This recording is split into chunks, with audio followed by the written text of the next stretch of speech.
നിങ്ങളിലേക്ക് സ്വർണ്ണവില കൃത്യമായി എത്തിക്കുന്ന ഈ ചാനൽ സബ്സ്ക്രൈബ് ചെയ്യാനും നോട്ടിഫിക്കേഷൻ ലഭിക്കുവാനായി ബെല്ലൈക്കൺ അമർത്താനും മറക്കരുത്.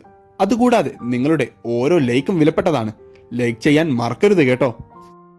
സ്വർണം വാങ്ങാനുള്ളവർക്ക് നേരിയ പ്രതീക്ഷ നൽകുന്ന വാർത്തയാണ് ഇന്ന് വിപണിയിൽ നിന്ന് ലഭിക്കുന്നത്. അന്താരാഷ്ട്ര വിപണിയിൽ ഒരൗൺസ് സ്വർണത്തിന് $2320 താഴെയിൽ വ്യാപാരം പുരോഗമിച്ചുകൊണ്ടിരിക്കുമ്പോൾ കേരളത്തിൽ നിന്ന് പ്രതീക്ഷിക്കാത്ത നിലയിൽ നേരിയ കുറവ് രേഖപ്പെടുത്തി. ഇന്ന് 22 ക്യാരറ്റ് സ്വർണ്ണവിലയിൽ 1 ഗ്രാമിന് 10 രൂപയും പവന് 80 രൂപയുടെയും ഇടിവാണ് രേഖപ്പെടുത്തിയത്. ഇപ്പോൾ കുറവ് രേഖപ്പെടുത്തിയെങ്കിലും വരും ദിവസങ്ങളിൽ വർധനവ് നേരിടാനാണ് സ്വർണ്ണ വിപണിയിൽ സാധ്യത. ഇന്ന് 22 ക്യാരറ്റ് സ്വർണ്ണവില 1 ഗ്രാമിന് 6625 പവന് 53,000 രൂപയിലാണ് വ്യാപാരം പുരോഗമിച്ചുകൊണ്ടിരിക്കുന്നത്. വിപണിയിലെ അപ്ഡേറ്റ്സുകൾക്കും വാർത്തകൾക്കുമായി ചാനൽ സബ്സ്ക്രൈബ് ചെയ്യാൻ മറക്കരുത്. Thanks for watching. Gold price Kerala today.